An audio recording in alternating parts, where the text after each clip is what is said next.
The top 7 hypertrophy training tips that will help you grow. First, hypertrophy simply refers to the growth of muscle fibers. Therefore, hypertrophy training is a program designed to increase muscular growth. As you probably already know, muscle growth demands intense resistance training. There is a substantial overlap between hypertrophy and resistance exercise. The emphasis of hypertrophy training is on muscular growth, while strength training emphasizes strength. Here are the top 7 muscle building tips. 1. Use both heavy and light weights. Men and women alike have traditionally built muscle mass by lifting bigger weights and increasing the amount of weight over time. Lifting larger weights, about 70 to 75% of your 1 rep maximum, activates type 2 or fast twitch muscle fibers, which are essential for enhancing strength and increasing hypertrophy, muscle growth, along with an increase in the size of muscle cells. If they are not under tension for long enough, they will not be able to stimulate hypertrophy, muscle growth, as efficiently. Many individuals have found success with a more moderate technique, 8 to 12 reps at 70 to 75% of their 1 rep maximum. Heavy lifting increases muscle, but consistently increasing the weight is exhausting. The neurological system must also adapt to the new muscle fiber activation.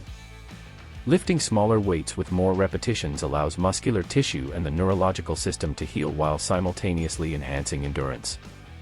Switching to heavy and lightweight for a while will help you to continue making progress, focus on your form, and build endurance so that you can return to lifting large weights. 2. Use a variety of training techniques. Improving one's physical condition and gaining muscle mass is extremely motivating. They result from the adaptation of the body to a training stimulus. You subject your body to an unfamiliar overload, and it responds by becoming larger and stronger. Many of these changes in novices are the consequence of neurological adaptations. Your muscles are just learning to fire more efficiently. Shortly thereafter, genuine alterations in the muscle fibers begin to take place. However, your body quickly adjusts to the stimulus, therefore you must continue to increase the degree of overload to maintain progress. As you become stronger, you should certainly increase the weight, but you can also perform more repetitions or minimize rest intervals. Progressive overload is a crucial training principle that entails consistently challenging oneself to achieve higher levels of performance while your body adapts to previous benchmarks. Never become complacent with your workouts, since stagnation occurs when you do. Logging your workouts is an excellent idea because it serves as a reminder of what you've already accomplished, allowing you to set slightly higher standards. 3. Keep your workout short. The goal of physical training is to place strain on the muscles. This is the only way to gain muscle mass and strength. However, stress makes you tired. Eventually, you won't be able to put out your absolute best effort during workouts, and your form will suffer as a result. When you've been exercising for 45 minutes, your cortisol levels start to climb. The stress hormone cortisol controls metabolism to maintain proper energy levels in the body. It is feared that the positive effects of exercise would be nullified because as cortisol levels rise during activity, the hormone will drive your body to use muscle protein as a source of energy. When this happens exactly is going to vary based on how hard you are working out, but once it does start, it will increase steadily. Most weightlifters may achieve their goals in a single hour of training. 4. Evaluate what works for various body parts. If a muscle does not respond to one sort of exercise, it does not mean that it will not respond to another type of training. If you've been training a muscle group with sets of 6 to 8 repetitions, but it's not responding, that doesn't mean it won't respond to higher repetitions, 20 to 50, or a high-intensity training principle such as compound supersets, trisets, drop sets, pre-exhaust, rest pause, or super slow motion. If something isn't working, you must alter your strategy. Doing the same thing repeatedly and expecting a different outcome is insanity. Smaller muscles, such as the biceps, triceps, pecs, and deltoids, respond well to sets of 6 to 15 repetitions, whereas larger muscles, such as the quadriceps, hamstrings, and lats, may require considerably greater repetitions, sets of 15 to 50 reps. Larger muscles, such as quads, lats, and hamstrings, have more nerve fibers than smaller muscles, such as biceps or triceps, therefore it often takes more repetitions to fully work them. Before we get into the rest of the list, be sure to give us a thumbs up, subscribe to our channel, and ring that notification bell. 5. Allow your muscles to rest and recover. The body has a limited capacity for healing and a limited quantity of energy available for growing new muscle tissue. Human physiology favors homeostasis and the maintenance of the status quo over gaining mass.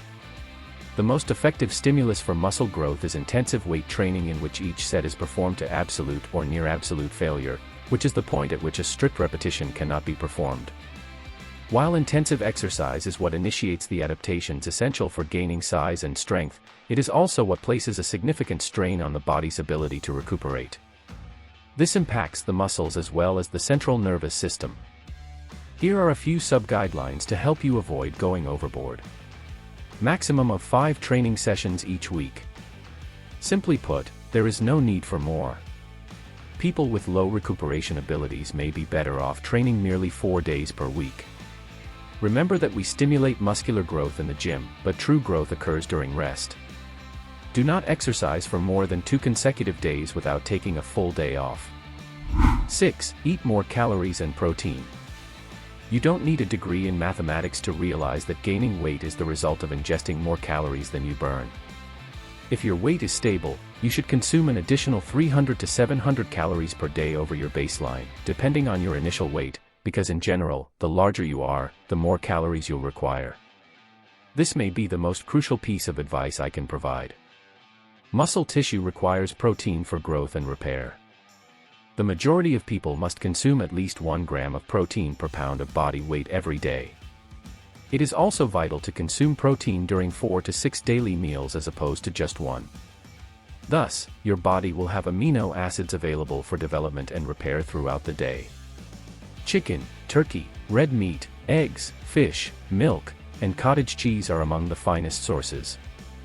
You may decide to purchase one of the numerous, high-quality meal replacement or protein powders on the market today. 7. Get your sleep. The stimulus for increases in muscle size and strength is consistent gym attendance and rigorous training. A proper diet provides the building blocks necessary to build on new lean muscle tissue. This will be worthless, though, if you do not allow your body the time to perform this miraculous procedure. When does your body perform its construction and maintenance? When you sleep. During sleep, all other bodily processes slow down as the body undergoes repair. Think of sleep as your body's 8-hour muscle-building shift, and expect to be compensated with additional muscle. One of the primary reasons why people fail to make the desired progress is that they disregard their sleep. I understand the want to have fun, party a little, and occasionally enjoy life into the morning, but if you make it a habit, you can say goodbye to your muscular development. Get 7 to 8 hours of sleep per night. So there you have it. 7 growth guidelines result in increased size, strength, and body fat percentage. It is vital to understand that the process of gaining muscle mass involves numerous aspects in addition to your activities.